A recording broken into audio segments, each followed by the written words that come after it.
It was an ordinary novel with elements of fantasy, the main character of which was the youngest daughter of the Earl of Horen. It would seem that being the youngest daughter, she should have grown up in love and care. But no matter how it is, her family made her life hell. Lucien, who had no choice but to get angry at the whole world, went to a better world. The truth revealed before her end made Lucien regret that she had lived with an angry heart. But it was too late to change anything. However, the main character now does not understand why she ended up in this damn book, and even in the body of Lucien Oren. Before she ended up here, she was an ordinary person, although she was a little cooler than a typical office worker. But the last thing she remembers is how she returned home from work and saw the blinding light of headlights. But as you can see, she is here now. The girl thinks that this is simply unrealistic, but she remembers that in the book, Lucien was resurrected almost immediately. She returned to the past, remembering everything she learned before her end. As a result, she was able to correct her mistakes and take revenge on everyone she wanted. The ending turned out to be quite good, but the main character now understands what got there even before she returned to the past. And according to the plot, the girl there is doomed to plunge into eternal sleep. The last thing she remembers is the accident, which means in reality, she is no longer alive. The young lady thinks that she is lucky that she got there because she did not have time to do so much, since these were her best years. She is also happy that she knows the plot, because at the moment, the situation is more like Lucien already knows everything, rather than Lucien's first life. It turns out that there is no need to return to the past because she can begin to take revenge now. The young lady understands that although it will not be easy, she needs to cope with it. First, she needs to understand at what point in Lucien's first life she is now. Well, the girl sighs and thinks how hungry she is. She understands that this won't work, because as they say, food comes first, and then everything else. Gaze falls on the bell, and she understands the state of the bell for calling the servants, so the girl decides to take it in her hands and check if someone will come. She realizes that she cannot remain idle and hopes that there will be normal food there. Lesion's maid, Riani, peeks out from behind the door and asks if her mistress called her. The main character says that she is hungry and asks when she will be served food. And she herself thinks that it's funny because the maid actually came after she called. The girl is a little puzzled. She asks if her mistress understands her, but Lesion interrupts her and asks what she should understand, and also whether someone ordered her to starve. The maid is shocked by such words. She says that of course not. Then the young lady asks what's the matter. The maid replies that Count Bane and Panthea are now having dinner in the dining room. The maid says that she thinks she can serve it for her separately after the Count finishes the meal. The young lady looks at her coldly and asks if she can't just join them. The maid says that of course she can if she wants. The Silver Lady realizes that this girl is Lucien Rioni's servant. She is the only one in that house who treated Lucien normally. Of the servants and other residents, she was the only one who did not despise or ignore Lucien. The main character understands that it would be nice to remain allies with her because she is also such a cutie, but now she is very worried. The maid asks if the mistress wants anything else, and she tells her to take her to the dining room. When the young lady arrives at the dining room door, the servants inform his lordship that Madame Lucien has arrived. On the way there, the main character did not escape the sidelong glances of the servants. As in the book, they are really quite rude, but the most important thing for her now is food. So the lady with the amber eyes comes into the dining room and greets his lordship. She looks into his eyes and thinks what a powerful look he has. The father asks why she came there. Lucien notices that he is indifferent, and his manner of speech is very arrogant, even taking into account the fact that his beloved wife died shortly after Lucien gave birth. This man seems to not consider her his own daughter. Now the main character says that she was hungry, and that's why she came. But they only ask her if she came to eat in this form.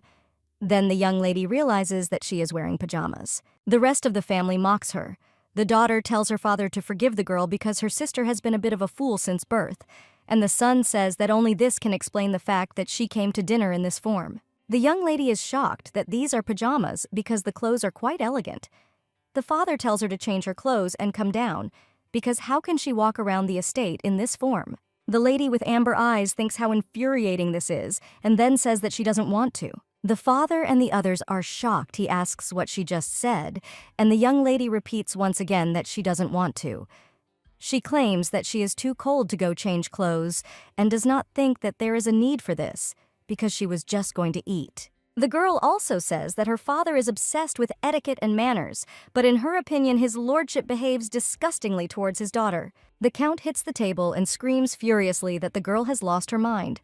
The main character simply answers yes to this. This is obvious because the Korean Jong-yoon and Lee Jun from this world are completely different people. Therefore, the young lady claims that she has gone crazy. The father screams, "How dare she?" The count's daughter asks Togo to calm down because he might cry.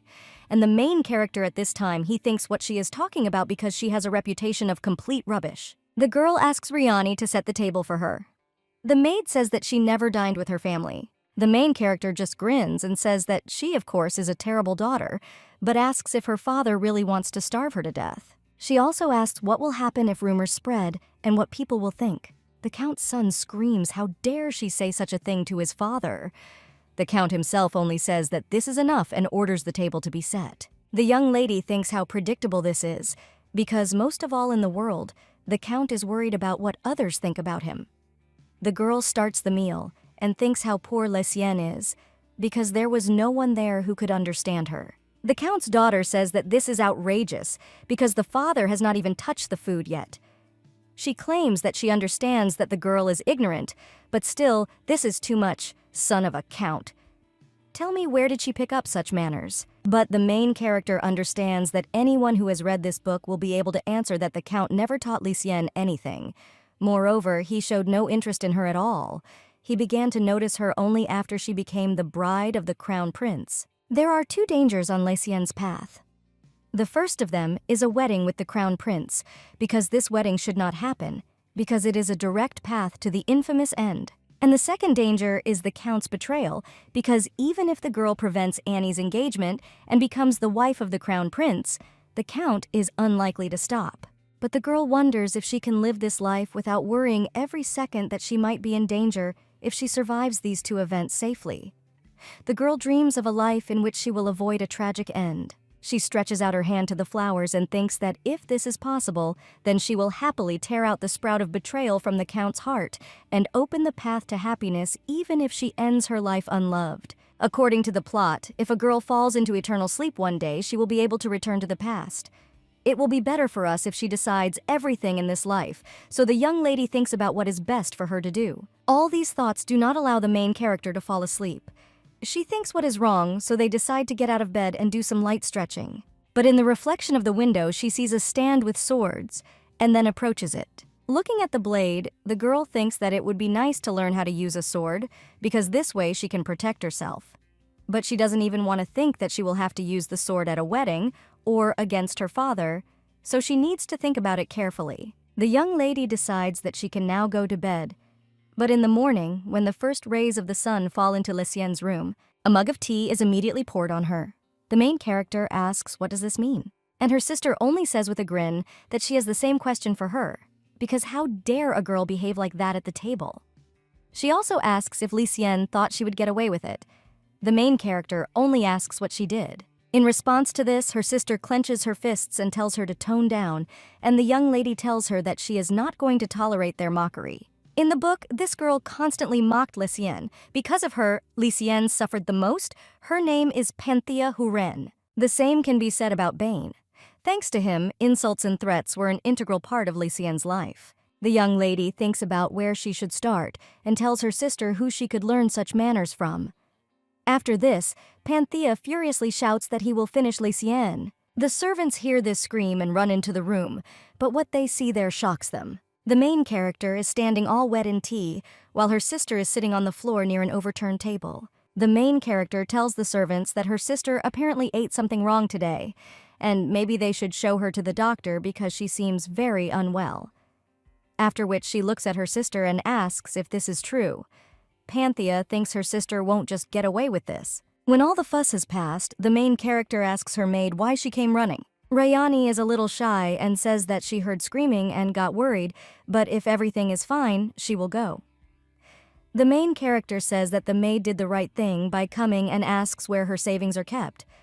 After that, they go to the market. Rayani thinks what to do because her mistress hates crowded places, and if she runs into someone, then all hell breaks loose.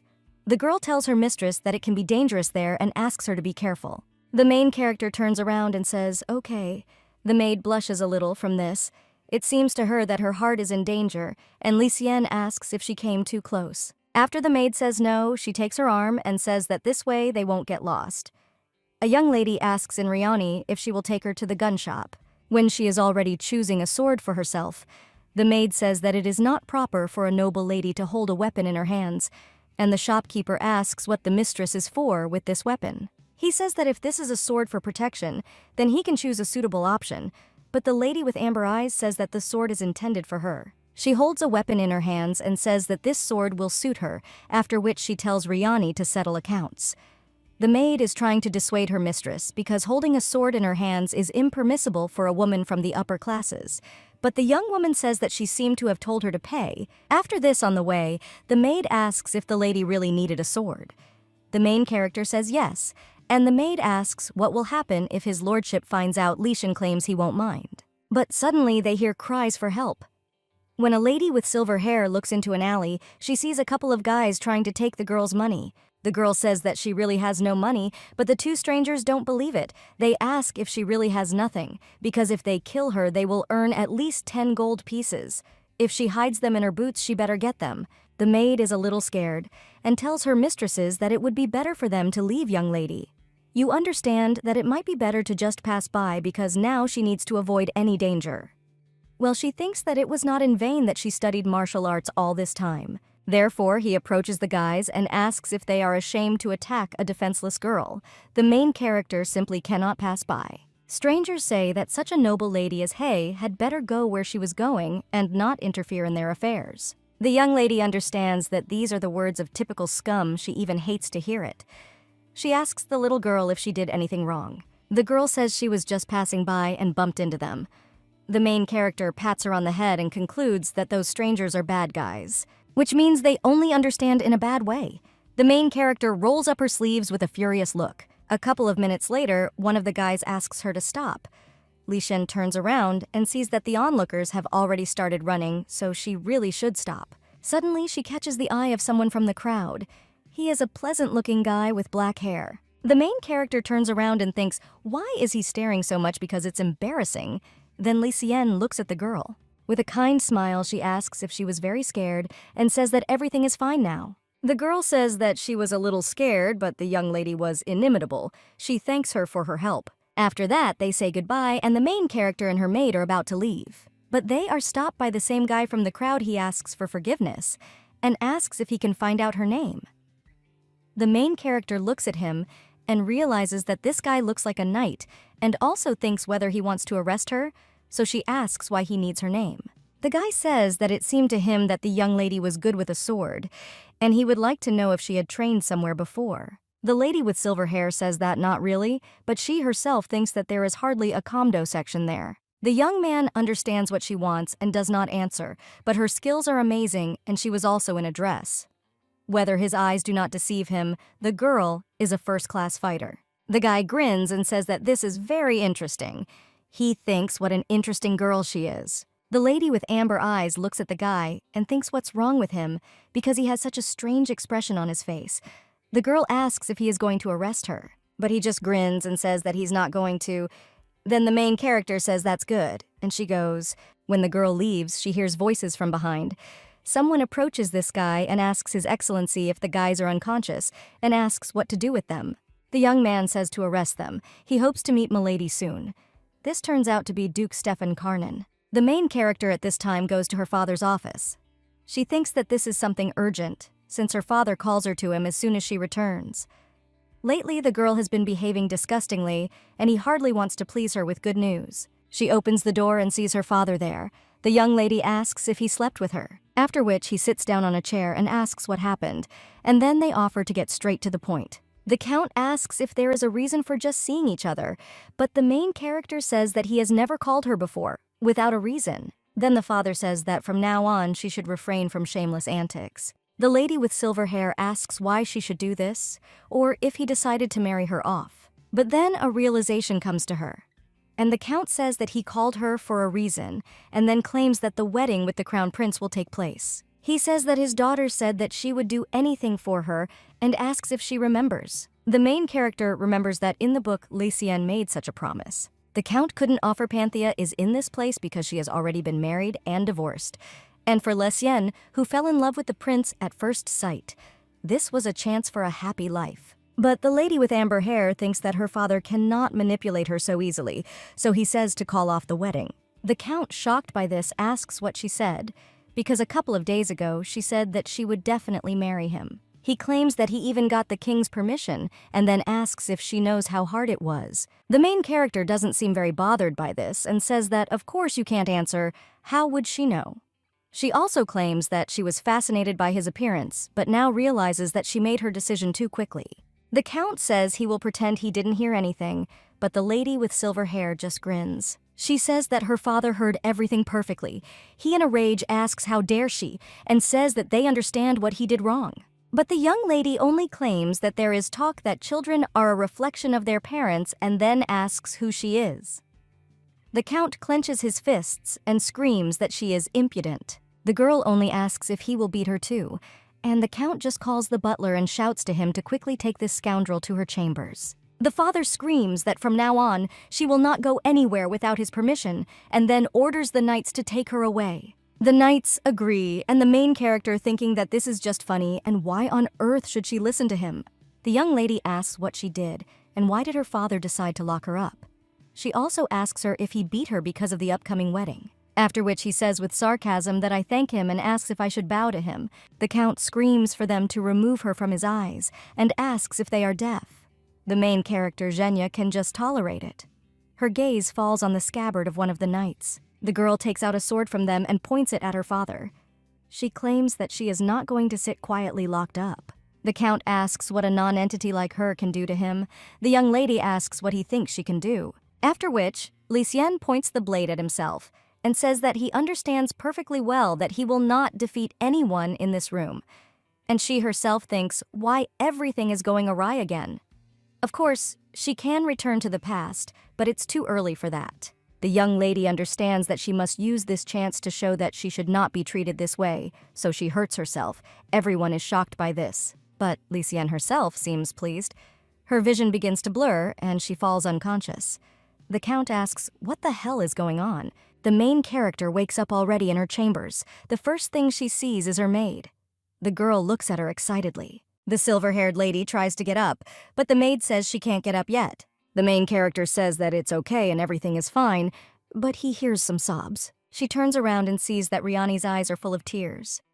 The young lady pulls her closer to her. She hugs her maid and asks why she is crying because she always pisses everyone off, and also asks, doesn't Riani hate her? The brown-haired woman says that just a little Kedis with silver hair says that this is wonderful, because if she had said that she hated, she would have decided that the girl was a spy. She smiles and says that in any case, she is completely fine, so she asks Riani not to cry. She says that the maid seems to be the only one who even cares about her and thanks her. This is the first time the girl has seen the mistress be so kind to someone. She now understands what it's like to feel like someone is on your side, so she doesn't have to think about the bad. The maid wants this moment to last forever. She is also grateful to the mistress. The next day, she comes to the mistress again and sees that she is already walking around the room. The girl says the young lady can't get up yet, but the main character only says that normally Riani can rest today, but just let him prepare her dress for going out, because today she is heading to the palace. When the girl is already in the carriage, she sighs and thinks that she barely got out. It's not so easy to escape from this maid. Then the main character remembers that recently she always went out with her, but she doesn't know what the crown prince will do when he finds out about the cancellation of the wedding, and she might even faint. So she needs to be careful. The main character reports that they have arrived. The lady with silver hair understands that the once enraged Count calmly let her go, which means she wasn't waving her sword in vain. But now she must not let her guard down. The girl asks one of the maids where the crown prince is now, and also whether he has gone somewhere because he is not in his office. The maid replies that he is now on a walk in the garden and asks if he should accompany her, but the lady with amber eyes says that there is no need and she will come on her own. The girl thinks that she barely managed to escape there, so she needs to sort it out completely and return home. But when she comes to the garden, she can't find His Highness.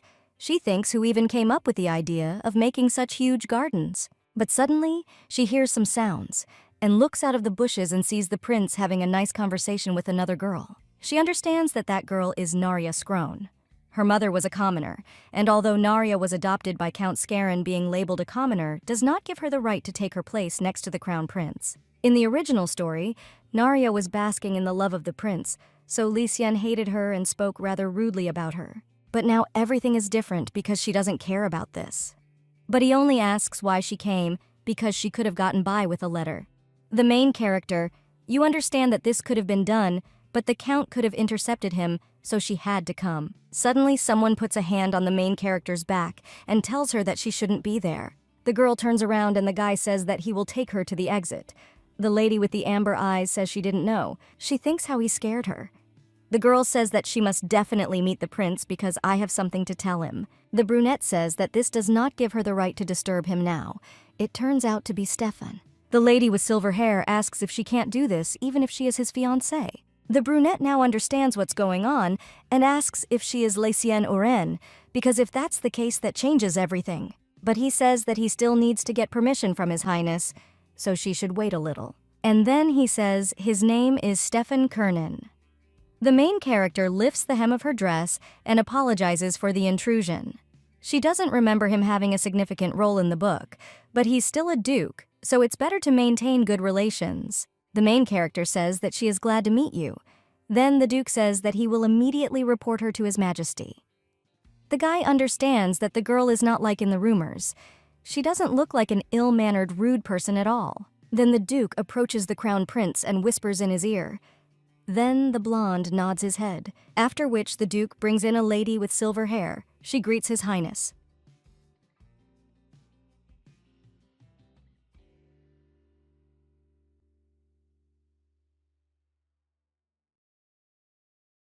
The girl asks to listen to her, and she promises that she will never bother him again. But the prince just looks at his beloved and says that he will listen to what she has to say.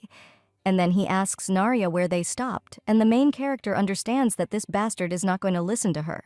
But the prince looks a little shocked when she says she wants to end the marriage. He asks in surprise what she said, and the girl says that the wedding hasn't happened yet, and they can just cancel the engagement. The prince says that as far as he knows, she insisted on her. Well, the main character says that it was a mistake because she fell for his pretty appearance. The prince cries out whether she thinks she is going beyond all limits, and the duke cannot stop laughing at this. But he immediately clears his throat and turns away. The main character asks her to forgive her because she didn't want to seem rude, but just thought that she needed to tell him the whole truth. He tells the girl to forgive him, but he will pretend that he didn't hear anything because he wants this wedding to take place. The young lady looks at Narya and thinks how he can say such things in front of his beloved. She tells the girl not to think that the prince has any feelings for Lucien. The young lady says not to worry, and when the girl looks at her, Lucien thinks what a poor thing she is. She understands that it will be wonderful if Narya becomes the wife of the crown prince. Even though she is a commoner adopted by the count, if she gives birth to a son for the prince, they will not be able to kick her out. The main character says that she will also pretend that she didn't hear anything, and then she says that she has to go and wishes the prince a good day. In any case, the blonde is now confused, and the young lady thinks that this will be enough for a start. After this, the main character leaves, but she does not understand why the duke followed her. So the girl turns around and asks if he has anything to do. The brunette says that there is, but he will somehow find time to walk her to the carriage. The young lady agrees, and tells him that he can do as he pleases. And he says that on the way, he would like to ask her something, and wonders if she will allow it. After which, the guy asks if she really fell in love with the crown prince because he is handsome. The lady with amber eyes says that this is true, but making a wedding decision based only on this was definitely a mistake, because he doesn't even like her, and he already has a lover. Then the young man asks what would happen if he liked her. The main character turns around, and the duke asks if Lucien would marry the crown prince. The girl thinks why he puts her in an awkward position with such questions. She says she doesn't know the reason for his curiosity, but suggests leaving it at that, because she doesn't understand him at all. Stefan just nods, and the lady with silver hair thinks how good it is that he let go. Now the main character is in her estate, and thinks that she doesn't know him at all. The girl rings the bell, and the maid comes to her. The maid asks if Madame Lucien called her, but the main character only asks her why she came and where Riani is. The maid looks away and says that Riani was called by Mrs. Panthea, that's why. But the main character doesn't ask her to finish why she has a bad feeling because Panthea hates Lucien, so it may well mock her maid. And considering that she wasn't at home today, even more so, the main character orders to be escorted to her sister's chambers. When she arrives, Panthea asks who is there, but the main character only enters her room and says that it is she, Lucien. Her sister shuts up the maid and asks why she came because as she can see she's a little busy right now. The lady with silver hair asks what it all means. Her sister looks away and says that the maid is all Lucien and is completely unmannered, so she decided to teach her a couple of lessons. The main character asks, isn't everyone in this castle like that? And besides, she doesn't believe that Riani could have behaved inappropriately. Panthea says that her sister is still the same, and they should have started with her. Lucien says that she is looking forward to it, and her sister thinks that she is becoming more and more rude to her. The main character takes her hand from the maid and says that if she has complaints against Riani, someone can safely express them to her instead of mocking the maid while she is not in the castle. As the two of them leave, the lady with silver hair asks if she thinks it's too mean. After that, he and the maid go out into the corridor. Looking with amber eyes, he asks if everything is okay. Riani says that everything is fine. She's fine, but the main character asks how good it could be. She picks up her maid and asks if she eats at all because she is like a feather. All the other maids look at them, and the main character continues and asks if she doesn't know that eating is vital. The maid looks at all these looks and asks the mistress to let her go, but the main character only tells her not to twitch. Then he orders the other maid not to stand there like a pillar and to open the door. When they enter the room, the maid thanks her mistress because of her, but then he interrupts and says that the lady returned very early today. The main character puts her hand on hers and says that she shouldn't have left her and then apologizes. The scientific one tells her mistress that it is not her fault because she is really fine and is already used to this. The main character claims that the girl is not to blame for anything and then asks what it means she's used to it. The young lady asks if Panthea has been beating Riani all this time. The maid is just silent. Then the lady with silver hair turns around and says that she will call the doctor to examine Riani. The maid says that you shouldn't do this, but Lucien don't even listen to me. He'll be back soon. Then the maid says that the doctor might think that the lady did it. But the young lady says that the lady will just examine her, and she should just sit, after which she invites Riani to rest in her chambers. The maid asks how she can since her mistress herself has not yet recovered from her wound. When the young lady heads down the corridor to the doctor, she thinks that she will definitely protect Riani. At this time, the crown prince asks the duke if something happened because he accompanied Lady Horen to the carriage, and then asks what happened to him. The brunette says that he was simply surprised because the girl does not correspond to the rumors at all. The prince looks at his cup of tea and says that this is indeed really strange. After all, the girl was completely different from the one he had met before. Previously, she seemed obsessed and was constantly worried about something. She put everyone on edge and made them worry. Today, her look was completely different. The blonde claims that he doesn't know what happened to her, but she looked as if through him. The duke says that she is perfect for the role of a bride, and he doesn't think that he should let her go so easily next time because no matter what rumors they want about her, she still remains the count's daughter. The crown prince says that he is right. He needs to quickly visit the count and notify him that his decision remains unchanged. At this time, the main character comes to her sister and she asks if she has a conversation. The young lady replies that it is exactly like that. She asserts with a serious expression that if she ever raises her hand against Riani again, she must be prepared for the consequences. The lady with red hair is shocked by such impudence. She says that it is better for Lucien to prepare for the consequences, because how dare she open her impudent mouth? She also asks if she thinks she can continue to do whatever she wants. The main character says that she will have to say now, and claims that if she does not cancel the wedding with the crown prince, then the girl will be the first to lose her head. Panthea asks what she is talking about and how dare she blackmail her with this. But the young lady only claims that this is the first and last warning. The sister screams as if some brat dares to point her out and says that she will go to her father right away. But the main character doesn't let her finish and grabs her by the neck. She says how thin the young lady's neck is. It seems like it could break with one wrong move. After which, with a furious look, he says that she was a good girl, and then she will remain intact. Then she lets go of her neck.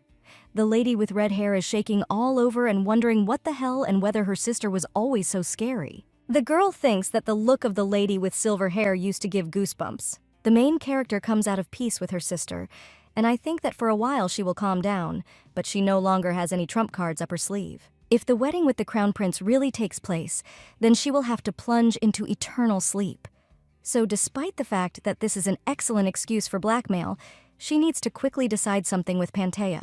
A little time later, the maid embellishes her mistress and claims that the crown prince himself came to them, and apparently he really missed the young lady. The main character asks if she has to dress up like that. Riani claims that this is necessary because now her mistress looks simply magnificent. The lady with amber eyes says that if she's done, they can go. After which, Lucien comes in and is greeted by His Highness and the Count. The Count asks what kind of formalities this is and offers to call him father. While the main character claims that she doesn't want to, then the Count interrupts her and says that as the prince can see, his daughter zealously observes etiquette even at home.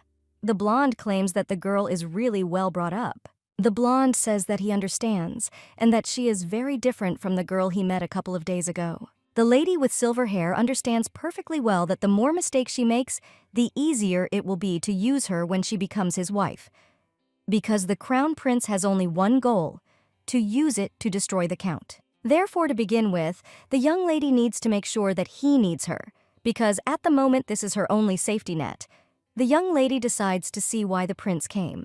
The Count says that His Highness came to him personally when he heard that Lucien wanted to call off the engagement. Lara with amber eyes says that everything is true, and that's what she wants, and she didn't think that the wedding could really take place. The Count asks why she said such nonsense to His Highness. The Crown Prince turns to the Count and says that he thinks it would be better if they discuss this with Lady Lucien alone, because in fact, they never finished that conversation.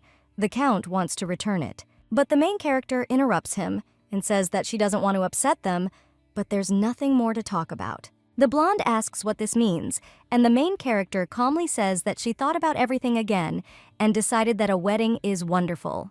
She says that she hopes His Highness can forget everything he said to her that day. And then she looks at him and asks if he really can. The Count and Crown Prince are shocked by this. The blonde grins and asks if the lady decided to play with him. He asks if she understands that words so easily spoken by her can be regarded as an insult to the royal family. His Highness frowns a little and thinks that the girl cannot know his true goal, and also wonders if she is sure that he will insist on marriage if she is accused of insulting the royal family. Then, opponents of marriage will come out. But the main character only asks how it could be otherwise, and tells His Highness that she was guilty. After which she claims that if she thinks about it, the wedding scares her because suddenly she will be executed. The prince understands that Lézier Ouran is very smart. He finds it funny because the girl is clearly thinking about something and is going through all the options, but while she is stalling for time, he decides to direct her suspicions in the right direction. The blonde says that this is a really serious decision, and he can understand Milady's hesitation, but he will not listen to any more requests to cancel the wedding. The main character only claims with a serious expression that she doesn't think he understands her. The Duke watches all this, and the main character continues. She says that she doesn't know, and maybe His Highness should just listen to her whims, after which she asks what about setting at least an approximate wedding date. The blonde asks what she's talking about, and he thinks that she changes the topic of conversation as she pleases. The main character asks if he doesn't like her proposal because she thinks that if she knew at least the approximate date, she would calm down. His Highness says that it is easy to arrange as he would like to hold the wedding as soon as possible, and he himself thinks what the lady with silver hair is up to. Therefore, the young man asks whether the Count agrees with this decision, and he claims that he will simply follow the choice of His Highness. The blonde says that if the Count has a suitable date in mind, he will be glad to listen to him. The main character's father says that if you take into account the official announcement and the banquet, then everything can be arranged in a month. The Crown Prince says it's not bad. The main character is not very happy with this and asks if anyone is interested in her opinion. Well, they just continue to discuss the details of the wedding. The prince says that then it is necessary to prepare invitations for the nobility, and it would be nice to hold the banquet in the royal palace. The young lady turns to His Highness. She apologizes and says that it seems that Togo is having a wedding not with her but with the Count. The girl claims that she does not agree and does not want the wedding to take place in a month. The Duke can't help but chuckle. Then the main character looks at him and in her thoughts asks if he's funny. The brunette turns around and clears his throat. The father asks Lecien what kind of childishness is this, because a wedding after all is also a union of two families, and if she continues to behave like this. But the crown prince tells the count to wait. He turns to the main character and asks when she wanted to have a wedding, because it seems she has the desired date in mind. The silver-haired lady says that His Highness is very perceptive and claims that she wants to arrange the wedding in a year. She sighs with some sarcasm and asks if His Highness expected to hold the wedding in a month. The girl says yes and asks if it's too much to have a wedding in a year. The count understands that it does not seem that the girl is trying to provoke only the prince because this phrase was addressed to him. The father understands that the girl is hinting that if he does not do as she says, she will do something again, like when she intended to hurt herself to blackmail him. The count understands that he has been waiting for this day for so long, and the wedding must take place no matter what. He turns to His Highness and says that it turns out that his reign is still not ready for such a responsible step, and also asks whether it would be better to give her a little time. Perhaps there is no need to rush so much because it hurts him to look at her constant worries. The blonde says that they can do as they wish, and the main thing is that they have decided, but he also says that he also has conditions. The main character thinks what the hell condition he has and asks about it. The blonde says that before that they must get engaged. The girl claims that she certainly agrees and thinks that it will be wonderful to hold the ceremony in about 6 months. She thinks that since the prince went to meet her, she will also do him a favor, and now she has nothing to worry about. She looks at the young man and realizes that she has achieved her goal. The main character plans to settle everything in 6 months, and if it still doesn't work out, then she will still have enough time before the wedding. And in the worst case, everything will be decided after it. The prince says that a solution has been found and they have decided on the main dates, so you think that we can end there. The count claims that he has come a long way and offers to spend some time alone with Lecien. The young man thinks that he is quite satisfied with these dates, so he says that today is enough, because now there is not much. But the main character does not let him talk, and asks the count what he is talking about because the prince is terribly busy. The blonde doesn't understand what she's talking about, but the lady with silver hair continues. She tells the prince to quickly return to the palace because he still has to console the Lady Scarron. She must be so upset. The girl says how painful it will be for her to find out that the man she loves has promised to marry someone else. The duke is almost laughing out loud, and the prince tells Stefan to stop laughing. And the lady with silver hair continues and tells the prince to spend this time usefully with Lady Scarron. After the crown prince leaves, the count tells his daughter that she was very cold, and it would be nice if she showed her best sides to her future husband. He also claims that you shouldn't get on his nerves because it could backfire on her. The main character just turns around and says that this could backfire not on her but on the count, and it wouldn't hurt for him to take a couple of acting lessons. The count looks at her and thinks that let her have fun while she can see as soon as he achieves his goal, she and her future husband will bow before him. When the lady with amber eyes returns to her chambers, Riani meets her there. The maid asks if something happened because she heard that the crown prince had already left. The main character asks why she is worried and what could happen, and after that she invites her maid to take a walk. She claims she wants to unwind a little, after which they go outside. The main character and her maid walk into a bar. Well, all the people there start whispering. One of them asks if this is a lady from a rich family, and the other wonders what she forgot there. The young lady thinks why are they all staring, then asks Riani if she drinks. The maid at first doesn't understand what she means, and then says that she doesn't have to order anything. But with her wide eyes, they say that she simply doesn't want to drink alone. So she decides to order something non-alcoholic. Then she asks Riani if she is hungry and decides to order food. When food and drink are brought to the table, the maid asks if her mistress will be engaged first. The main character says that yes, and that's how it happened. She claims that in the near future, she will have a lot of things to do even without a wedding. She also says how delicious the food is in the hotel eatery and suggests that her maids come there more often. After which, the girl drinks a glass of booze and says how good it is because nothing lifts the mood better than a good drink. Riani tells her mistress to drink slowly. The main character is immersed in her thoughts. She realizes that she still has so much to do and everything is not going according to plan. She thought it would be easy to call off the engagement, but if this continued, ball practice would also have to be postponed. It becomes too difficult for her to adapt to sudden changes. Suddenly, someone turns to them and asks them if the ladies would like to have a drink with them. The girl understands that she must urgently settle everything and live freely, but everything is already annoying her to hell. One of the guys looks out from the diner and screams that they have a problem. The guy with ruby hair asks what happened, and the other guy screams that there is a fight in the tavern and suddenly something crazy. The young man does not let him finish and asks what kind of fight there is. At this time, the main character knocks the dagger out of the hands of the strangers who attacked her. She asks what he allows himself. The guy with ruby hair says that the girl has the right reaction. The main character is already a little furious and asks who it is, but the young man only asks if the girl is not of noble blood and says that this is very interesting. The main character once again asks who he is. The guy claims that he is the owner of that establishment and she doesn't need to know the rest. The young lady claims that she was not interested in this. She only asks why the hell he is interfering. The young man is a little shocked and points to a couple of guys lying behind him and claims that this may be why, because in any case it is forbidden to start fights in this establishment, although the guys look like they got what they deserved. The young man takes out a sword and claims that if someone breaks those rules, then he is torn into pieces and thrown out as dog food. She also says that thank God her mistress is okay. The main character smiles and says that if she wasn't sure of victory, she wouldn't get into a fight. Riani, hearing this, immediately stands in front of her mistress and screams to better finish her off. The silver-haired lady tells her maid that everything is fine, and the young man asks if this is true, because if so, he will do it somehow. The guy is already swinging his sword. Riani closes her eyes in fear, but when she opens them, she is a little surprised. Her mistress protects her from the sword. The main character thinks how infuriating this is. The guy with ruby hair says that not only speed is good but also strength, so he asks who the lady is. But the main character only tells Riani to hide behind her back.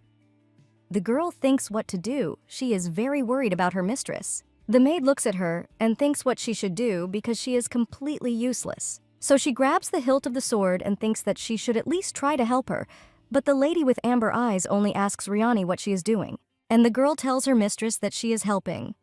The main character tells the one that everything is fine and there is no danger there, so she should just hide behind her. The young man can no longer contain his laughter. He asks what the ladies are doing there. He wipes away his tears and says how funny it is, then asks why they are reacting like that because he was just joking. But the main character says that if he really is not going to fight, then they will go. The young man asks if she will really run away, and also wonders if he is really that good, after which he asks if she can at least tell him her name. But the lady with amber eyes says that if it weren't for her maid, he would no longer be alive, so let him go to hell. The guy with ruby hair says that it turns out there are some very interesting people in their kingdom, and what a pity that she left, because he would have talked more. After they leave, the young lady asks Riani if she is okay, and if she was scared, the maid says everything is fine.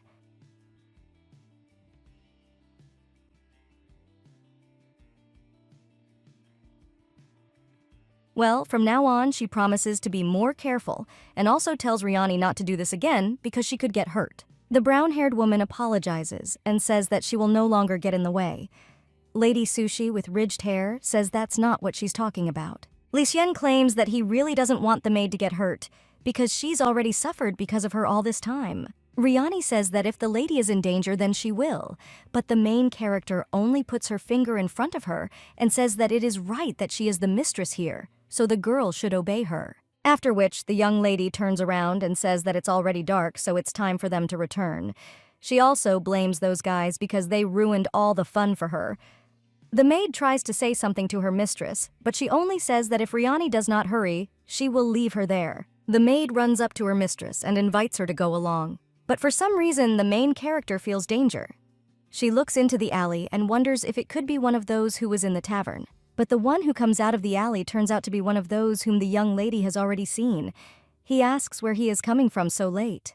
The main character asks Stefan if it is, and he says that the girl is very careless, then asks whether it is possible to want without protection at such a time. The lady with silver hair just spreads her hands and asks if he was following her. The brunette approaches her and claims that he will take her to the count's estate, but the lady with amber eyes says that it's not worth it, especially since he is well aware of her skills, but Stefan only says that he will. Then the main character asks if he is worried about her, and the young man says, isn't it obvious? Colleagues ask why. But the guy only says that his heart tells him so. The silver-haired lady sarcastically thinks she knows what his heart tells him to do. She asks the guy because she will soon become the wife of the crown prince. The brunette claims that too. He asks Lady Lesienne if it is so strange that he is worried about her. The young lady claims that this is exactly so because he is the first, besides Riani, who worries about her. Stefan says that this is already strange. The guy thinks that the count's daughter is saying that only her maid takes care of her. He says that if the lady is really interested for some reason, he will tell. The guy turns to her and says that he is interested in her. The lady with silver hair is shocked. She asks what he just said, and then if he is sane, he says yes. The lady with amber eyes asks if he meant that he would be interested in watching her life go to hell because she has no time for games. The brunette just laughs and asks how she could think such a thing, and then claims that his interest is very unusual, so she should calm down. Then Lesienne calms down. She says that if he meant that they could become friends, then she is all for it. The girl thinks that this is for the best, because he is close to the crown prince, and if she can win him over to her side, then he can help her a lot. Then the young man with a slight blush on his face asks if they are friends now. The main character says yes. After this, the guy asks why Lady Lesienne changed her mind about the wedding again. The main character claims that there was a need for it. The guy asks if she wants to take the throne, but the young lady replies that she wouldn't agree to go there just like that and not even for any money.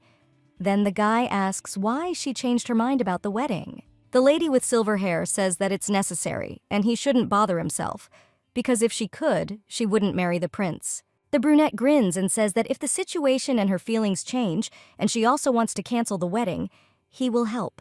The lady with amber eyes didn't think she would hear this from him. Then she asks if he will retract his words. The guy claims that of course he won't do this, although he doesn't know how he can be useful. After this, the main character thanks him for seeing him off and wishes him good night. Stefan says goodbye to her and realizes that she is completely unshakable.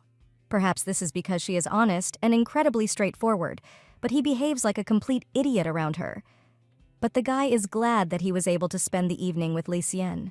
When the main character returns to the estate, Riani says that she thinks her mistress really liked that guy. The girl asks if he is really in love with her mistress, but the main character just gives her a clicker and asks what she's talking about since they only met a couple of times.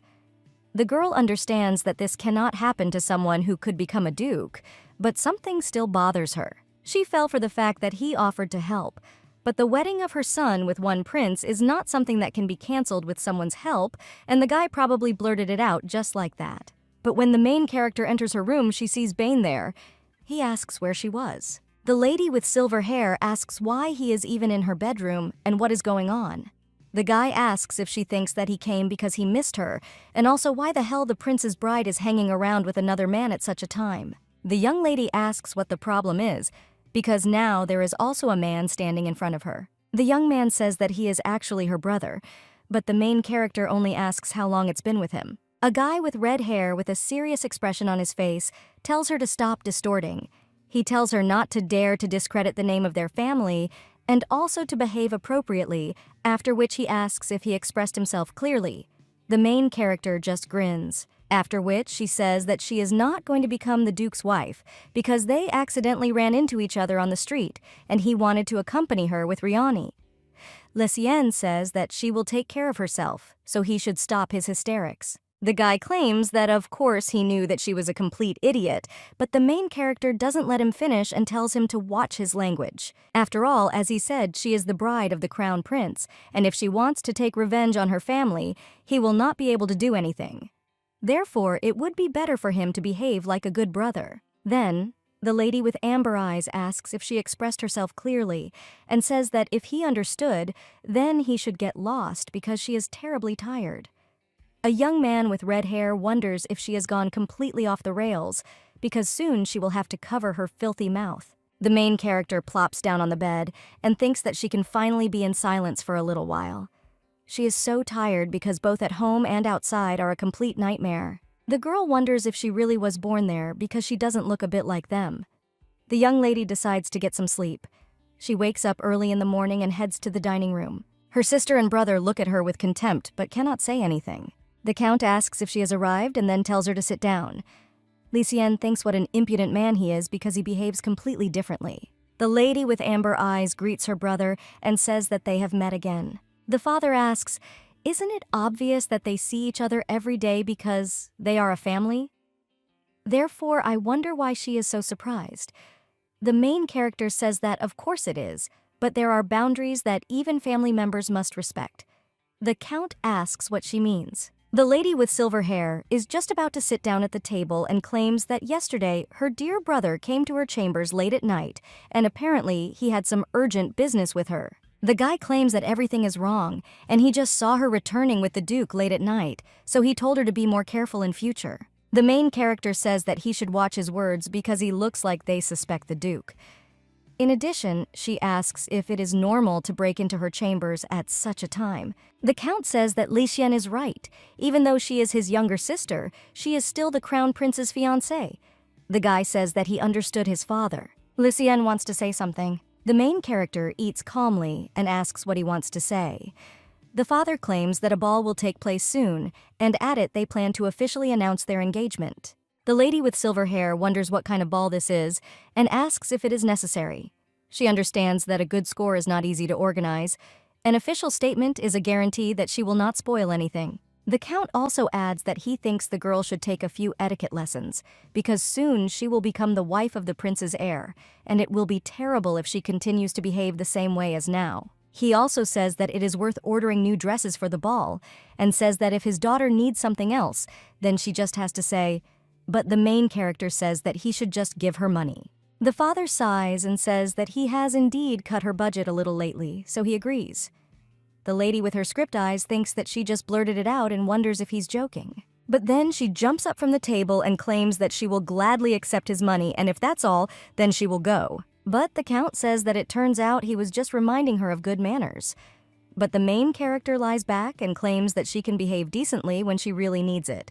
The father says that he warned her and warns her that God forbid she throws something away, but the girl is already slamming the doors. The main character looks into her wardrobe and thinks that it would be a shame to just throw these outfits away, and she also doesn't think that she can earn much by selling them. But the girl understands that she can remove the jewelry from them and try to sell them separately. Riani asks if her mistress wants to sell all these outfits. The lady with amber eyes says yes because the count said that we need to order a new dress for the ball, but it would be a pity to throw away the old ones. So Xian asks his maid where she can sell the jewelry. The maid answers that there is one shop where they buy various jewelry. Then the young lady smiles and says that it is wonderful, after which she asks Riani if she will take her there. After which they come to this shop and the main character puts the jewelry on the table. She claims she would like to exchange it all for cash. The shop owner says that of course he will do it. But unfortunately, now he doesn't have enough money to pay her for all this beauty. And if the girl gives him a day, who can he arrange everything properly? The guy asks if she agrees. The main character did not expect that they were so expensive, and if she had known, she would have simply run away grabbing a couple. Then the girl turns around and claims that she will return the next day. The seller asks if she is the daughter of Count Hurin, and says that everything is wonderful, and he wrote it down. The lady with amber eyes comes out with a smile. She is happy to believe she will have money with which she can buy even more weapons. Well, suddenly she meets a familiar face. This is the same guy with ruby hair. He asks why the young lady needs so much money. But the main character just comes past him and asks if they know each other. The young man is surprised. He says that their meeting yesterday was so hot, and she forgot everything. The lady with silver hair says that he apparently likes it hotter. The guy says that of course it is, so I ask if the girl thinks the same.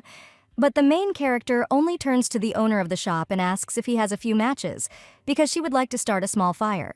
The young man with ruby hair understands that this girl is really crazy and wonders if she wants to finish him off. But he understands that she really is completely different from the girl the tavern workers were discussing. He remembers that they said that the young lady was rather stupid and cruel. And this is not just the opinion of one person. Everyone has had this opinion about her for quite a long time. The guy wonders if everyone has been wrong all this time. The young man turns to the main character and asks if she has a double. The lady with silver hair says that it sounds like he knows her, so she asks if he asked about her on the sly. The guy says that she is quite quick-witted. He doesn't know why, but the rumors about her seem true to me. The young man is interested because it seems to him that she knows about all the things that are said about her. The lady with silver hair says that he managed to find out a lot in a day, and he seems to have talent. The guy says that at least someone appreciated him. Then the main character says that she will continue. She points the finger at him and claims that the guy is just an infuriating jerk, after which he turns around and tells Rayani that they are leaving. But the guy follows them up and asks why she's doing this, because he didn't do anything. The lady with amber eyes wonders how he got it, but she can't kill him. The young man with ruby hair says that you shouldn't do that. He admits that yesterday he went a little too far, but insists that this will not happen again. The main character asks if he thinks that she will believe him, but the guy just holds out his hand and claims that he never lies. The young lady doesn't really believe him and says that it is rather doubtful. But he only adds with a slight blush that he is interested in the young lady. He claims that they say if she gets along with him, then life will get better. And who knows, maybe she might need help. The main character is already stretching out her hand to show him the middle finger. But she decides that she needs to calm down because she already has enough enemies. She says that yesterday he was waving a sword, and today she says that he is interested in her. The girl claims that he quickly changed his shoes and asks if he himself is laughing. The young man wants and says that yesterday he was not aware that she was so special, and now everything has changed. The lady with amber eyes claims that she would not refuse if he could help her in any way, but now she does not think that she wants to continue communication. Then, the guy with ruby hair asks in shock if this means that she will not accept his help in friendship.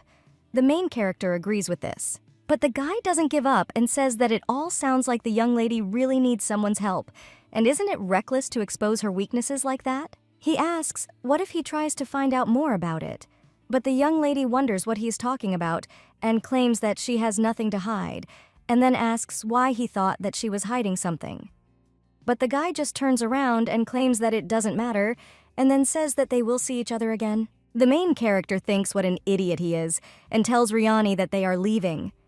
A young man with ruby hair walks into the chorus. But he himself thinks what the hell this is, because he understands that someone is watching him, but this stranger is a master of hiding. This turns out to be Duke Stefan. He wonders who the hell this guy is. The main character goes further, and the maid asks her mistress if she is okay. The lady with silver hair asks why she is interested. And the maid says that the same guy offered her help, but the young lady says that she has no desire to get close to him. She pats her maid on the head and tells her not to worry because she is not going to ask him for help. Riani sighs and says that's good. The main character at this time thinks that she doesn't remember that there was anything about that guy in the book. The girl thinks that he is too harmless to worry about it well. She still can't trust him. The lady with amber eyes sighs. And then he says to Riani that they haven't been anywhere for a long time and offer to have a snack somewhere. The girl claims that she doesn't want to eat with people she can't even see, because this immediately makes her lose her appetite. The maid says that if she wants to, they can go somewhere, and the main character is happy that she will finally eat. After that, they find some kind of eatery, and the main character looks at the menu. The maid tells her mistress that she doesn't have to order anything. But the young lady claims that they will eat together, but Riani says that she is a maid after all, after which the main character puts his hand on hers. She claims that the girl is not just a servant, but also her friend, and her friend always eats together. The brown-haired woman is very moved by this. Her eyes even seem to glow.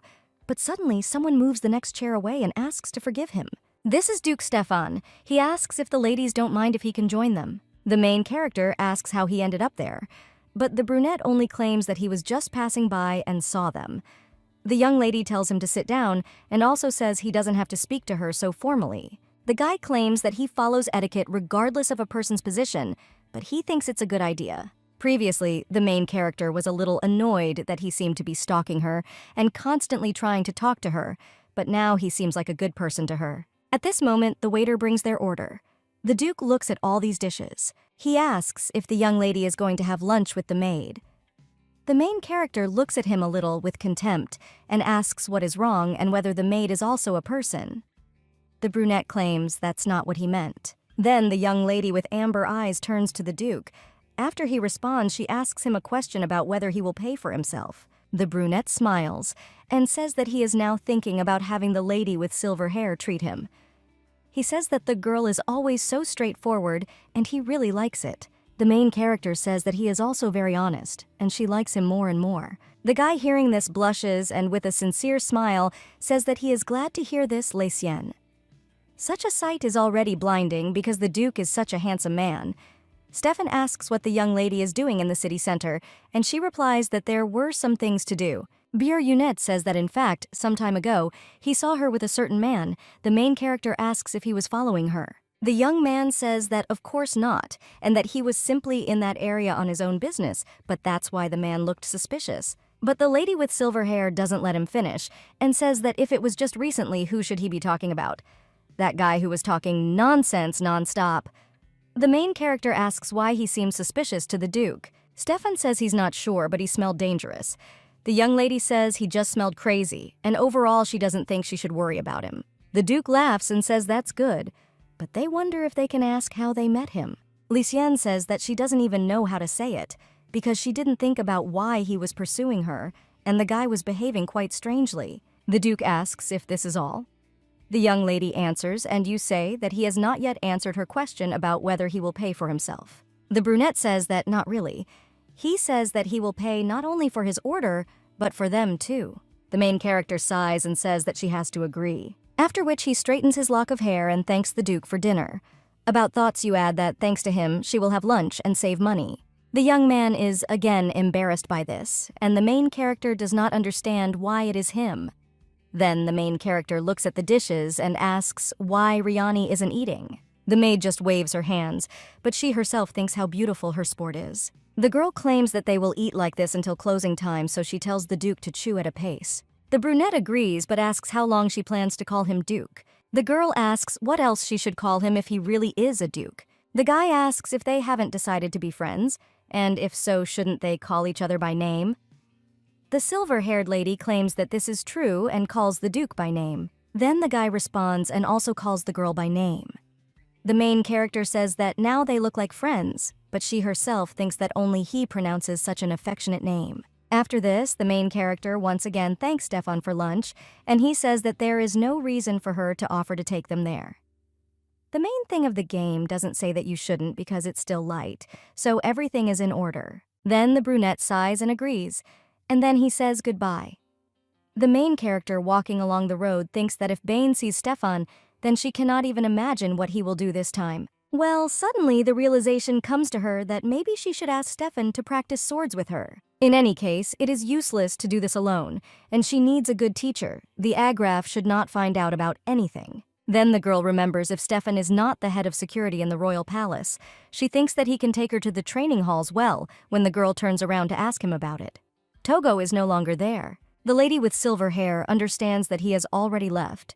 She wonders whether he will be able to fulfill her request. When the lady with silver hair returns to the estate, her father stops her on the way to her room and asks where she has been all this time, because didn't he tell her to behave properly? The main character claims that she went to the center, but the Count says that he asked her to prepare for tomorrow's ball, and he also asks if the Crown Prince sent a letter saying that he will accompany her. The main character gets angry at this and says that she didn't receive anything. Father says that the ball is tomorrow, but His Highness still hasn't sent a letter. The main character says that apparently this is so, but her father just screams whether she has been sitting with her hands folded all this time and is going to go to the ball in splendid isolation. The lady with amber eyes asks how she knew what she should tell him. The Count says that at least Bane should accompany her, and his son agrees. The father puts his hand on his face and claims that of course he knew that his daughter was not very smart, but he didn't think that she was that smart. The main character asks what he just said, and the maid tries to take her away and tells her mistress that the dress is already ready, and they should quickly go and look. After the young lady tries on this dress, the maid claims that she said that the dress for the ball should be richly decorated. Looking at the main character, she says that it suits her very well. The lady with silver hair thinks didn't she ask to make it as simple as possible? She asks her stylist if she's sure it's simple, but the woman says that even simple dresses should look chic. Riani. You say that it will work its way through for now. Well, suddenly someone comes into the room and asks where the dress for the ball is. It turns out to be Panthea. She asks what it is, and if it is called a dress, she also states that she expected more, and then says that it looks very old-fashioned. The lady with her amber eyes asks if she has said everything, but she just continues and asks if her sister has forgotten that it is she who is opening the ball. This ball will help her strengthen her position, and it is very important. The main character says that maybe, but it's stupid to rely only on the beauty of the dress. The lady with red hair says how pathetic Licien is. Well, in any case, there is no time to choose a new dress, and you can try to fix everything with the help of accessories. She asks if the girl picked out anything for the ball, but the main character claims that this is all and asks why she should express herself. Panthea says that if she has not prepared anything, then she can lend her something. Although the girl is a pitiful imitation of a sister, she as an older sister must help her. The lady with silver hair does not understand why this disgusting concern is needed, because this girl cannot lend her something for nothing.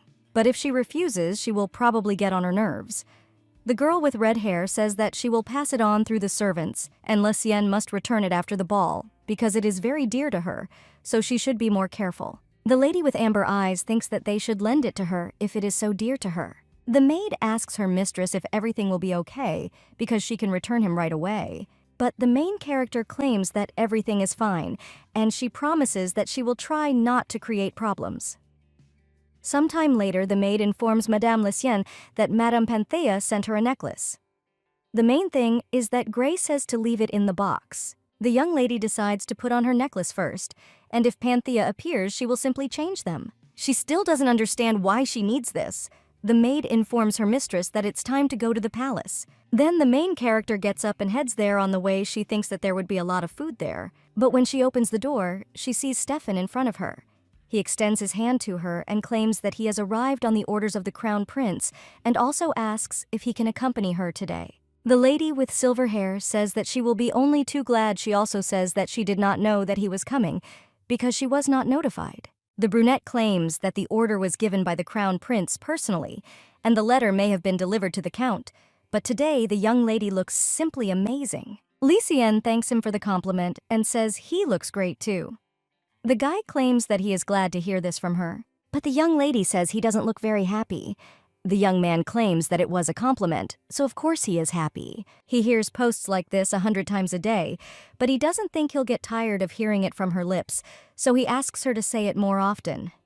The girl says that they agreed, and she will compliment him every time he seems attractive to her. The brunette says that he will repay her in the same coin. The main character thinks this is wonderful, and thinks that the guy is really a pretty straightforward person. Then the girl notices that the carriage has been nailed down and invites Stefan to get into it. The guy agrees. He asks Licien to let him, but the main character does not listen and only walks past him. From the carriage, the girl already says that he shouldn't stand and that he should get in quickly because otherwise they will be late. The Duke says, of course, after which the main character asks him whether he received an order to accompany her. Stefan is trying to say something, but the young lady interrupts him and says that she doesn't think that he should be the one doing this. The guy says that she immediately saw through him and claims that he did not want to deceive her. Licien. She says that everything is fine, and she hopes that this will not anger His Highness when he sees that the guy is accompanying her. Besides, as far as she knows, they are close friends. The brunette says that despite the fact that they are friends, he would not want to turn a blind eye to the fact that His Highness left her unaccompanied, and lately he does not understand some of his actions at all.